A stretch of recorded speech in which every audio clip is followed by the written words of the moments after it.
Magandang hapon mga kalapatids. So ngayong hapon mga kalapatids, meron kaming loading. So kargahan na naman. Mukulog pa mga kalapatids, oh. Mukhang ulan pa. Wag naman sana bukas kasi bukas din yung release nitong mga to. So kakarga natin sila ng 5 mga kalapatids. So mga kalapatids, yung nilagay nating kawayan, yung mga sanga-sanga sa bubong, effective dahil kahapon and then kanina umaga, tanghali, so nagpalipad tayo, low fly. Okay naman mga kalapatids, bumababa sila sa landing board. Kahit yung mga bago nating tinuturo ang mga pang south, ganun din, landing board sila agad. So bukas, abangan, makikita natin kung ano ang gagawin nilang pagbaba bukas. So maobserbahan natin kung ano pa yung dapat nating gawin. So tingnan natin. May mga kalapatids tayong mga nagsasuggest. Salamat sa inyo mga kalapatids, mga nagko-comment dito sa aking YouTube channel. So lagyan ko raw ng plywood or basta na pwedeng ilagay sa landing board. Nang sa ganun daw makatapak na mabuti. So tingnan natin mga kalapatids. Salamat sa inyong mga suggestion, ano. So titingnan natin yan, gagawin natin kung ano dapat, pero tingnan muna natin kung ano magiging uwi ang bukas, kung papasok ba sila agad dahil nilagyan na nga natin ng mga kawayan dito sa bubong. So kunin natin sila.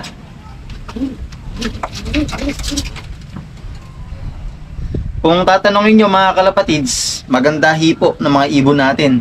Dinadiet ko na nga to mga kalapatids Actually, talagang tinatakal-takal ko na lang yung bigay dito dahil masyado silang ang taba.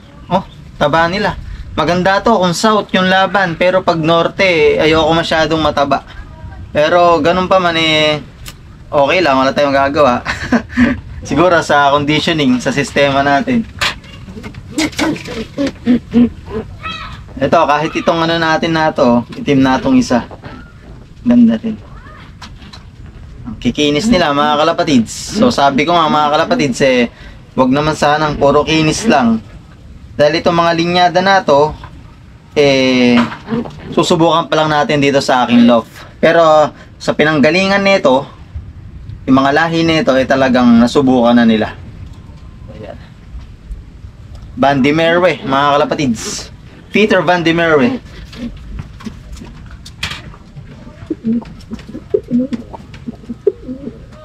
Ang blue bar, itong nauna natin, okay di katawan mga kalapatids. Ang problema ko lang mga kalapatids, yung isa natin yung pang south na old bird.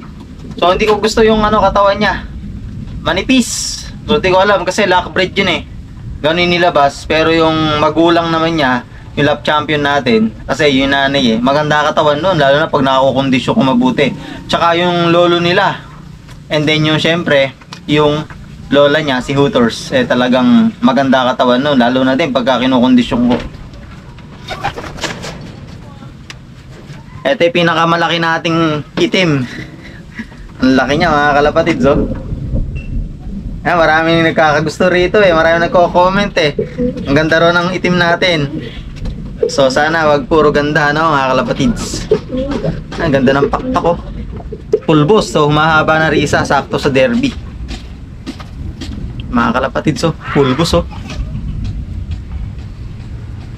maganda to mga kalapatids pag smashan yung mapulbos yung ibon natin. Ayos yung mata, walang problema mga kalapatids. Yung mga gusto kong mata makintab, parang Jolene. Sabi nga ng aking mentor, parang Jolene. Then yung mga ilong nila pulbos. So tara na mga kalapatids sa loading station. Train sa sino mag-iisip ko yung siya din? John. Ay, di number ko. 20.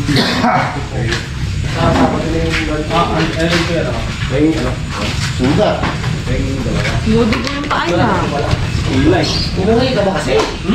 May na ako sa koridor tayo. May tumatawag sa akin na nandudog sa kanto. Akala doon niya, abutan tayo. Ang usapan namin. Hindi, nag-chat sa ako mami. Tapos sabi ni mami, andun pa daw. Tapos sabi ko kung nasa na, sabi ko nakaalis na daw. Akala ko mag-iisipin ko, akala mo. Talaga? Bakit? Kasi po natin. Ayan!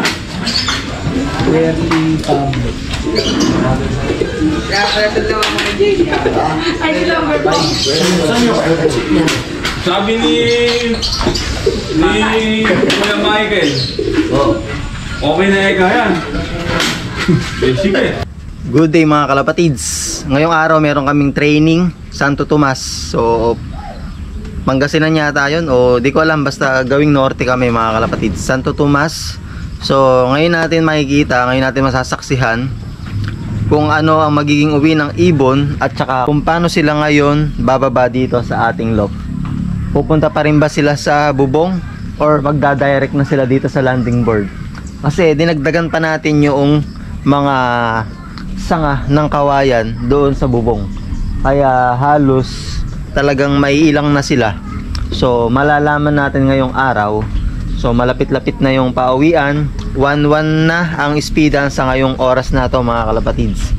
So nung mga nakarang araw pinakawalan natin sila, so gusto nga natin matuto. So okay naman mga kalapatids, halos dito sila tumutungtong. So gusto ko talagang makita kung paggaling bang training dadirect na sila sa landing board.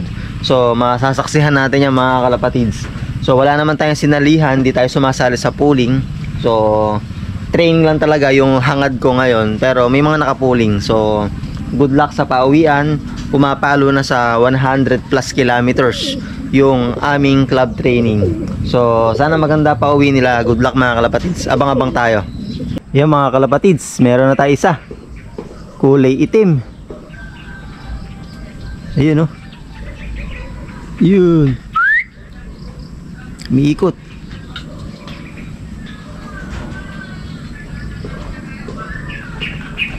Yun.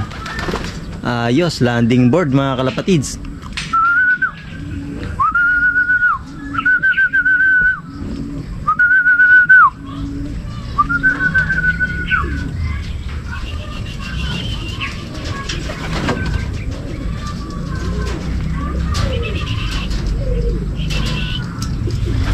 Ayos mga kalapatids, landing board agad siya. Ayan, may isa pa tayo mga kalapatids, blue bar. Ayun oh, galing mga kalapatids, landing board na sila. Nakakatuwa mga kalapatids.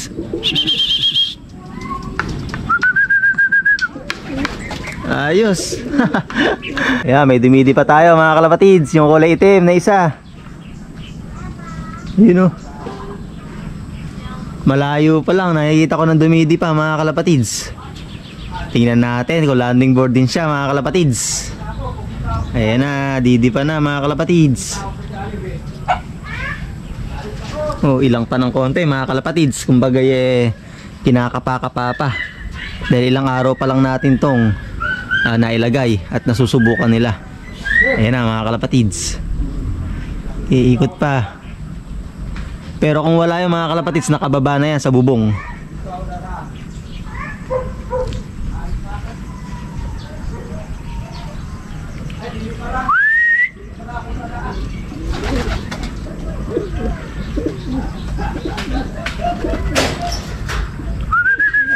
Ayun, dun dumapo mga kalapatids sa may gilid. Lalagyan pa doon, lalagyan pa natin doon. Meron doon kasing part na hindi natin nalagyan ng sanga ng kawayan, pero lalagyan natin yung mga kalapatids na sa ganun hindi na makadapo doon.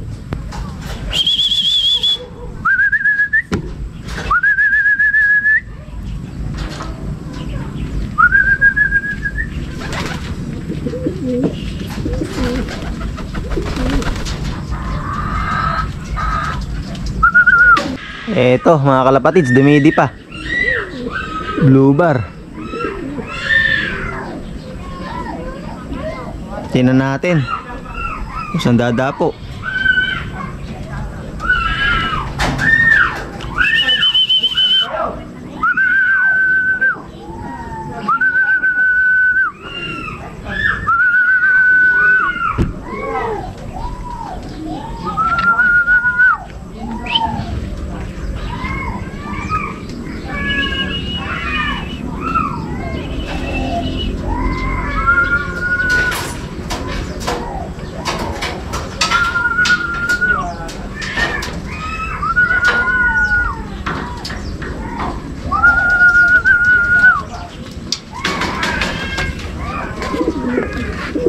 So kung makapapansin nyo mga kalapatids, yung dalawa natin doon dumadapo. So lalagyan pa natin doon kasi hindi masyadong masinsin yung pagkakalagay ko doon sa gawin na yon. So nakita natin kung saan bumababa, doon natin lalagyan pa ng tinik o sanga ng kawayan.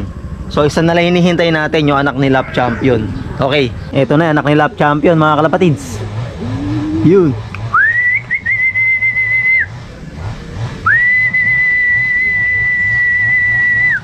Yun, landing board, good job.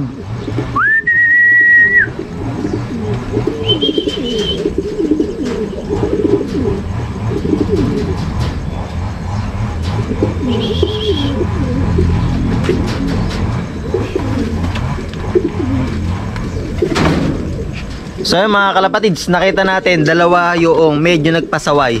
So alam na natin yung spot kung saan pa natin lalagyan ng sanga ng kawayan. So dun nga mga kalapatids, sa gilid na yun. Ayun, medyo hindi ko nalagyan doon, pero kahit paano meron. So pasaway pa rin yung dalawa. Yung tatlo, goods naman, landing board agad yung baksak. So alam na natin kung saan natin lalagyan. Ayun mga kalapatids. So Santo Tomas mga kalapatids, 5-5, kumpleto tayo mga kalapatids. Maganda uwi nila mga kalapatids. Pasok lahat sa oras, kumbaga mga kalapatids. Pero hindi nga tayo sumasali sa mga pooling. So wait natin yung second lap ng pre-pooling, second lap ng grand pooling, and then malapit na rin mga kalapatids yung aming derby. So good luck mga kalapatids. Tutok lang tayo mga kalapatids sa ating mga ibon na sa ganun hindi mawala sa kondisyon mga kalapatids. Na sa ganun tuloy-tuloy yung magandang pag-uwi nila mga kalapatids. So yung mga kalapatids, sa tubig nagbigay ako ng T-tonic mga kalapatids. Kahit pa paano nilagyan natin ng ilang patak na sa ganun sa 100 kilometers makarecover ng konti. Pero sa 100 kilometers na yun mga kalapatids, para lang silang rumonda dyan mga kalapatids. Pero ganun pa man, hindi natin niwawala sa kondisyon yung ating mga ibon. So ayun, katulad ng sinabi ko nung mga nakarang vlog natin, nagpapatikim na nga tayo mga kalapatids na mga vitamins natin mga kalapatids. Na sa ganun alam na nila yung lasa mga kalapatids. So ayun mga kalapatids, Santo Tomas 5-5, kumpleto mga kalapatids.